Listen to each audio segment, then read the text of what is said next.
फरायसा जिउआव बयनिख्रुइबो गोब्राबसिन आनजाद होननानै सानना लानाय मेट्रिक आनजादखौ सेबाया खुंनो थि खालामबाय। दिनै सेबाया फैगौ 2023 मायथाइनि 10 थाखोनि आनजाद एबा मेट्रिक आनजादखौ खुंनो थाखाय अक्ट'खौ फोसावना होबाय।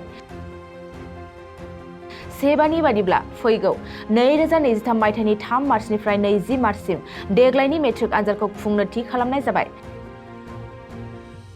दिनै अक्ट'खौ फोसावना होनायजों दुलाराय आसामनि 10 थाखोनि फरायसाफोरा मेट्रिक आनजादखौ होनो साखाफारा जादों।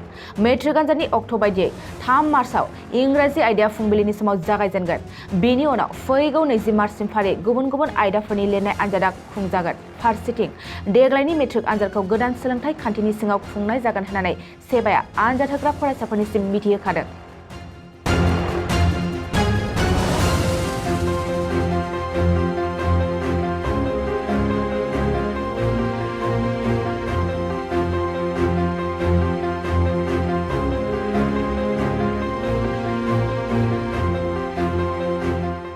नोंथाङा सानाय सुनाय बेरामनि जेंनायाव गोग्लैदों नामा?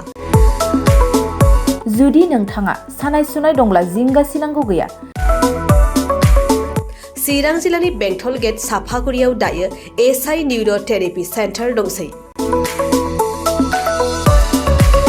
बे थेरापि सेन्टाराव नोंथाङा गोरलैयैनो देहानि सानाय सुनायखौ फाहामथाय लानो हागोन।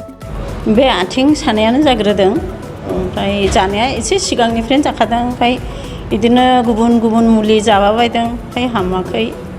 दिनैनि ट्रिटमेन्टआ आङो एसे मोजां मोनसिनबाय। जेरै सिं सानाय, आफादावरि सानाय, मोदोम जरा सानाय, आइजोफोरनि जेंना, खर' सानाय बायदि बेरामखौ फाहामनाय जायो। लोगोसेयैनो बे सेन्टाराव थानानै फाहामथाय लानो हानायनिबो सुबिदा खालामदों।